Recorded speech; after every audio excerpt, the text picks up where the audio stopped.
The coffee shop smelled like burnt espresso and broken dreams that Tuesday morning. Sarah Chen stood in line counting the wrinkled bills in her wallet for the third time. $12.37. That was all she had left until her unemployment check arrived in 3 days. Her reflection in the pastry case glass looked back at her with dark circles under tired eyes. 6 months ago, she had been a marketing director with a corner office. Today, she was trying to decide if she could afford a small coffee or if she should just save the money for bus fare. The man in front of her was counting change too. His weathered hands shook slightly as coins clinked against the counter. He wore a coat that had seen better decades and shoes held together with duct tape. Sarah watched as he carefully laid out quarters and dimes trying to reach the price of a regular coffee. The barista behind the counter tapped her nails impatiently. $3.41, the old man said quietly. He was 67 cents short. The barista shook her head. Sorry, sir. We can't do that? Sarah felt something shift inside her chest. She had been invisible for months now. Every job application ignored. Every interview ending with a polite rejection. Every day blending into the next in a fog of disappointment. But looking at this man's bent shoulders and the dignity he was trying to hold on to with trembling fingers, she remembered something her grandmother used to say. We're not truly poor until we stop giving. She stepped forward. I've got it. She placed $4 on the counter. And make it a large, please. With a muffin if that covers it. The old man turned around. His eyes were an unusual shade of gray-blue like winter clouds. Miss, you don't have to do that, I know, Sarah said. But it's been a rough year. Sometimes we all need a little kindness from strangers. He studied her face for a long moment as if memorizing it. Then he smiled, and something about that smile reminded her of her late grandfather. Thank you. What's your name? Sarah Chen. I'm Walter Davis. He extended his hand and she shook it. His grip was surprisingly strong. They sat together at a small table by the window, neither of them having anywhere urgent to be. Walter ate his muffin slowly, savoring each bite. Sarah sipped her small black coffee, the cheapest thing on the menu besides water. They talked about small things at first.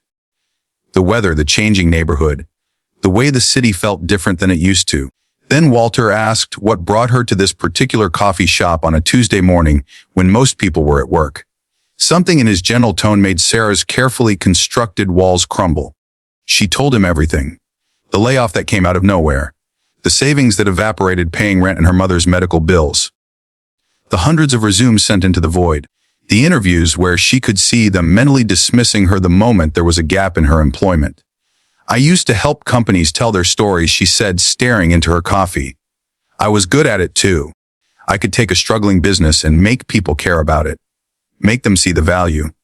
But now I can't even get someone to see the value in me. Walter listened without interrupting. When she finished, he was quiet for a moment. Then he said something she didn't expect. What if I told you that everyone you see is fighting a battle you know nothing about? That barista who was impatient with me, maybe her kid is sick. That businessman who just bumped past us without apologizing, maybe he just lost his father. We're all carrying something, Sarah. The question is whether we let it make us bitter or better. She felt tears prick her eyes. I'm trying not to be bitter. But it's hard when you feel like you're drowning and everyone else is on the shore looking away. I know, Walter said. Believe me, I know. He pulled out a worn leather wallet from his coat and extracted a business card. It was elegant despite being slightly bent. Davis and Associates, it read with a phone number beneath. Call this number tomorrow morning. Ask for Margaret. Tell her Walter said you have the heart this company needs. Sarah looked at the card confused. I don't understand. Are you offering me a job? Walter stood up, gathering his coffee and the paper bag from his muffin. Not exactly, I'm offering you a chance. But here's the thing, Sarah. It's not about qualifications or resumes or perfect interview answers. It's about character. Today, when you had barely enough for yourself, you gave to someone who had less. That tells me more than any reference letter could. He left before she could ask more questions. Sarah sat there, turning the business card over in her hands. On the back was handwritten a time. Tomorrow 9 a.m. sharp. That night, Sarah researched Davis and Associates. What she found made her hands shake. It wasn't just a company. It was a marketing and consulting empire. Revenue over $2 million annually. Clients that were household names. And at the center of it all was Walter Davis. Not a broke old man, but a self-made millionaire who had built his company from nothing 40 years ago. Sarah barely slept. The next morning, she put on her best interview suit, pressed until the creases were sharp. She arrived at the sleek downtown office building at 8:30. The receptionist, Margaret, was expecting her. Mr. Davis said you'd be prompt, Margaret said with a warm smile. He's waiting for you in his office. Walter looked different in a tailored suit behind a massive desk, but his eyes were the same. Kind. Knowing. Sarah, he said, gesturing to a chair. Thank you for coming. I don't understand, she said. Yesterday you were testing the temperature of humanity, Walter finished. Sarah, I do that walk every few months. I dress down. I go to different neighborhoods. I see how people treat someone they think has nothing to offer them. Do you know how many people walked past me yesterday? 47. Do you know how many sneered or told me to get a job? 12. Do you know how many offered help? 1. You. He stood and walked to the window overlooking the city. I built this company on a simple principle. Good marketing isn't about manipulation. It's about genuine connection. It's about seeing the value in something and helping others see it too. But that requires empathy, real empathy, not the kind you perform but the kind you live. Walter turned back to her. I'm 68 years old, Sarah. I've been looking for someone to take over this company. Not just run it, but truly lead it with heart. I've interviewed hundreds of qualified candidates. All of them saw a business opportunity. None of them saw a human being counting change at a coffee counter. He opened a drawer and pulled out a folder. Inside this is a contract. I'm not offering you a job, Sarah. I'm offering you a partnership, 60% ownership, full operational control. I'll stay on as an advisor for 2 years, then it's entirely yours. All I ask is that you promise to never forget what it felt like to count your last dollars. That you lead with the same compassion you showed yesterday. Sarah's hands trembled as she read the contract. This is too much. I can't. Yes, you can, Walter said firmly. I've researched you too. Your track record speaks for itself. But more importantly, your character does. The world has enough smart business people, Sarah. It needs more good people in business. She looked up at him, tears streaming down her face. Why? Because 35 years ago, Walter said, quietly, someone bought me a sandwich when I was homeless. They never knew that small act gave me the will to keep trying. I've been looking for a way to pay that forward ever since. This is it. Sarah signed the contract with shaking hands.